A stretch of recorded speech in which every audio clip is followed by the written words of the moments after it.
What's up, everybody? Kevin again here from WiBit.net, and I want to do a follow-up on the last WiBisode, which was creating our own root certificate authority. I want to follow up on a question from somebody that watched that video about, can we use this root certificate authority for something else, for perhaps code signing? And the answer to that question is absolutely, you can do that. So I want to show you an example on how you can. And you can also use this for doing digital signatures for, let's say, SAML responses and things like that. And if you want to go back to a previous video that I did with self-signed certificates and signing digital signatures and SAML and verification, it really isn't too unlike that. But what I want to do is take this opportunity to use the certificate authority that we created to digitally sign an executable. Now, on this machine, I have Visual Studio 2017, and I'm going to create a new C# project, and we'll just make it a console application. And I'm just going to call this test sign. We'll just call it, test sign. And then OK. All right, and this program is going to be pretty simple. I'll just have it say console.writeLine, and we'll just have it say, hey, buddy. Hey, buddy. Control F5, and we'll test this puppy out. Okay, so we have a program that we want to sign, although I'm going to add something to this program because I want this program to run as administrator. So I'm going to right click on my project here, and I'm going to add, and I'm going to add a new item. And the new item that I'm going to add is an application manifest file, and we'll just call it app.manifest and hit add. And the line here that it says a requested execution level as invoker, I'm going to change the level to require administrator. And then Control F5, and then we should notice that it should try to elevate to administrator. Yeah, and then we'll see here that it test sign, publisher unknown, file origin, blah, blah, blah, blah, blah, blah, blah, blah. So, you notice this, right? When you're running it like an installer, user account control says, hey, you're about to run something that's trying to run as administrator. Do you want to do this or not? And in this case, you could see that it's saying that, the publisher is unknown, and we are going to change that. Now, what I'm going to do is I'm going to just do all this from the command line manually because that's just fun for me. All right, so we have basically our program built. Now, what I'm going to do is I'm going to run out to where this file location is, copy, paste, and since it's running in debug, I'm just going to copy the executable to the desktop. Why not? Okay, and you'll notice that it has a little badge there, which indicates that this will run as administrator. So if I right click on it, and if I go to properties, and there's nothing in here that says that this is a signed executable. All right, so let's fix that. But let's also, let's not use that SSL certificate that we created in the last WiBisode. Technically we can, but I want to add a little bit of fun to this WiBisode. I'm going to download OpenSSL for Windows. Just search for OpenSSL Windows. This should be one of the top results that come back. And we will download the setup.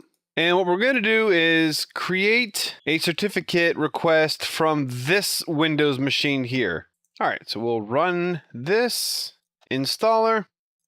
OpenSSL, I accept, next, that's fine. I just want the binaries, I don't really care about anything else, next, that's fine, next, install. All right, cool. All right, and I'm also going to see, was it Windows x86, GNU32, bin, OpenSSL is in here. We'll go ahead and put this in the system path. Copy, right click on my PC, or this PC, properties. Advanced system settings, environment variables, path, edit, and then new, paste. Okay. Close. All right, so if I go to hold Windows, press R, and then do CMD, type OpenSSL. Cool. And then exit. All right, so just like we did before, first off, let me go to the desktop. and we'll start to see these files populate on the desktop. So this is going to be actually not that dissimilar from when we did the self-signed certificate, except for we're not going to do a self-signed certificate. So what I want to do is first create a key file, a private key file, just like we did in the Apache server lab, except for in this case, we're going to be doing a code signing certificate. And again, I just want to reiterate, technically you could use that same certificate, except for I just want to make sure that I create a clear distinction between that certificate I want to use for the web server and this I want to use for code signing. So let's do open SSL gen RSA, and then we'll do dash DES3, and then out. Let's see, what do we want to call this? We'll call this codesign.key, and then we'll do 2048. Oh, sorry, I forgot to do dash out code sign. All right. And then it wants my passphrase. We'll just call it code sign. Obviously, in practice, you would want this to be something a little more complicated than that. Okay, so there's my private key file. Now we want to go ahead and create that CSR file, so the certificate signing request to send over to the certificate authority server. So let me do a CLS. Now we'll do an open SSL request, sorry, REQ. And this is going to be, let's see, dash key, then code sign dash key, new dash SHA-256 dash out, and then we'll call this codesign.csr. Unable to load. All right, let's see. Let's try to specify a config file. So it looks like there's a generic config file here in Windows. I guess this is what I get for not testing it out ahead of time. So let's do config. All right, there we go. Let's see here, code sign. Okay, so I just had to specify a, because I guess it just had some default Unix path for the default OpenSSL config file, and I just went and found where it was actually in Windows. So if you're running Linux, it looks like you won't have this problem, but in Windows, apparently you do. I don't know. Whatever. I don't do this in Windows. So I was just trying to give a little bit of variety, and I guess I got bit in the ass for doing that. Here we go. So you guys recognize this because we did a very similar thing in the last lab. So let's do United States, the state. We'll do Maryland. Why not? Maryland. We'll do Baltimore. Why not? And then organization name. Let's call it WiBit.net. No, before we did, what was it? WiBit Incorporated. Organizational unit, software, development, common name. So remember the common name before we did WiBit.inc for our certificate. Now, if I were to do WiBit.inc here, it wouldn't have the same meaning. I just had I just had the AC kick on, and I have a vent right above my head. So if you're hearing weird noises blowing on my mic, I am sorry. I'm so sorry. But right now, we're doing a common name here in a similar way that we did the common name for the CA. We want this to be something that is a friendly name for folks to see. So let's call this WiBit INC, just for the purposes of this. In address, we'll call it admin@wibit.inc. And we're not going to, for the purposes of this, I don't want to do a challenge passphrase because I don't really care. And that's fine. Okay. So you see on our desktop, we have our CSR, and I don't have Notepad++, of course, but I do have regular Notepad. And what? There it is. Oh, God! Hold on a second. Let me try that again. After getting some Notepad++ action. Okay, cool. So here is my certificate request that I want to send over to my CA. So let's connect to my CA. Let's see, it was Ubuntu, and then I have a secret password that nobody will ever know. Here is my certificate authority, and then, let's see, we had all this stuff in, what was it? etc/Apache, no, /CA. There we go. Ooh, sorry, been a couple of days. All right, so what I want to do is basically, I'm just going to do a kind of similar thing like I did before. So I'm going to create, let's do a sudo su. All right, now I'll do a clear screen, and then let's do a nano, and then I'll do a codesign.csr, and then let's copy the contents of this file in here, and just like in the last, this needs to go down to the next line.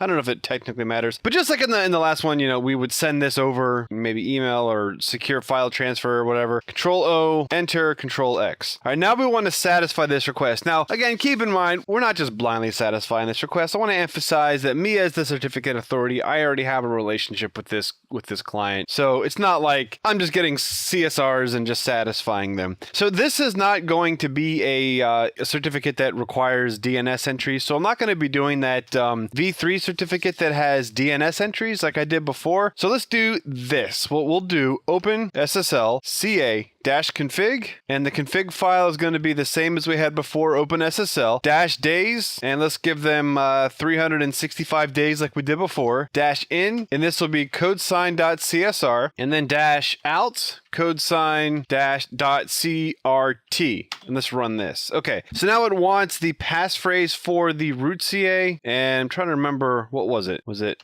password? Yeah, it was password. Whew. It's amazing how much you can forget in a couple of days. Now, if you remember, when we did this lab last time, the serial number of the SSL certificate for the Apache server was serial number 1. Well, now the second certificate that we're issuing is serial number 2. And here is some information about the CSR that we just requested. WiBit Incorporated Software Development, common name, WiBit Incorporated, blah, blah, blah. Several other things. Do you want to do this? Of course I do. Are you sure? Why not? ls-l. And here is the certificate. So let's see if I can cat this. I know I have the font bigger this time because I realized that in the last one it was pretty small. All right, so that's pretty small, or maybe a little too big. I don't know. Let's see if we can we copy this? Let's try. Copy. Let's go over to Notepad++. Can we paste this? All right, look at that. And then file, save as, and the desktop we'll do codesign.crt, and we have our certificate. At this point, I want to say we're not exactly done yet because I want to convert this into a PKCS12 file or a PFX file, which is something that we've done in a previous lab, which is the self-signed certificate lab, where we did the signing of the XML document. And I'm going to use OpenSSL to do this. So let me CLS the screen. And Windows often likes to use PFX files. I honestly like PFX files too, because I kind of look at it this way. It's almost like a zip file that takes your public certificate and your private certificate and sticks it together. That's kind of a simple way that I use to describe it to people. And a lot of Windows APIs and stuff like that will use PFX files. Sorry. Got all messy there. Okay, so let's do that. So let's do open SS, open SSL PKCS12-exports, and then we'll do -out, and then we'll call this codesign.pfx, and then -in key. The in key is going to be codesign.key, and then the -in, which is going to be the certificate. You can have multiple certificates. In this case, we just have one. So this is going to be codesign.crt. So now it's asking for the passphrase for the key, which was codesign.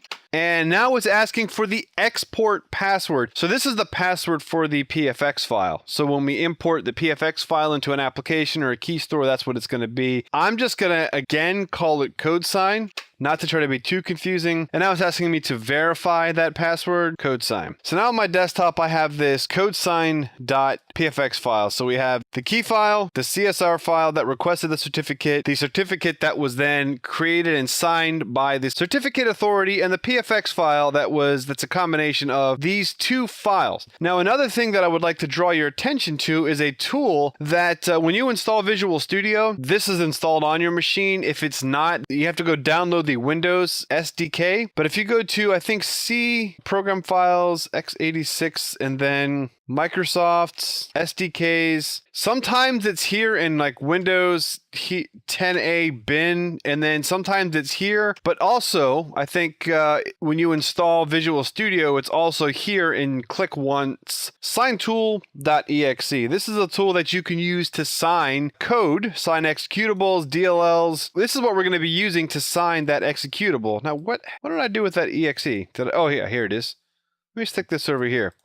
All right, so again, if I run this, it says publisher unknown. Now I want to also emphasize again that if you follow the previous tutorial, that root certificate authorities cert is on this machine. So this machine knows if an executable is signed by a certificate that is signed by this CA, it knows and it trusts the application. So if I were to run it on another machine, it's not going to be a trusted application. So I want to emphasize that again. And I did talk about that in the WiBisode prior to this. So here we go. Let's take this puppy and sign it. So I'm going to copy and paste this so we have something to compare it to. All right, here we go. There we go. Let's open up our DOS prompt and let's do a CLS. And what I want to do is, well, actually, let me close this. I'm gonna add this into our system path too. Let's see, path, edit, add this.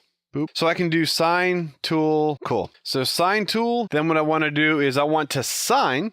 And I'm going to use the -F switch, and this is going to tell me what certificate that I want to use to sign it. So actually, before let me start that over again, because I want to go to the desktop because that's where all my stuff is. It's just easier to set the context. So sign tool, sign -F. The certificate that I want to use is codesign dot not dot. Come on, Kev. .pfx. Then I'm going to use the -P switch, which is the password to that certificate, which is code sign. All right, the next thing I'm going to use is -D, which is the description text. So let me run this again. See right up here? This is the description. It just says the name of the executable. So if you want that to say something custom, you can say, let's see, trusted application by WiBit.net. That's the description. And then you want to then specify the executable that you want to sign, which I'll do testsign.exe. Let's see if this works. Okay, so done adding additional store successfully signed testsign.exe. So first let me right click on this and go to properties. Okay, so now you'll notice, and let's put these two side by side. Now we have some additional information here. We have a digital signatures tab. So name of signature WiBit.inc.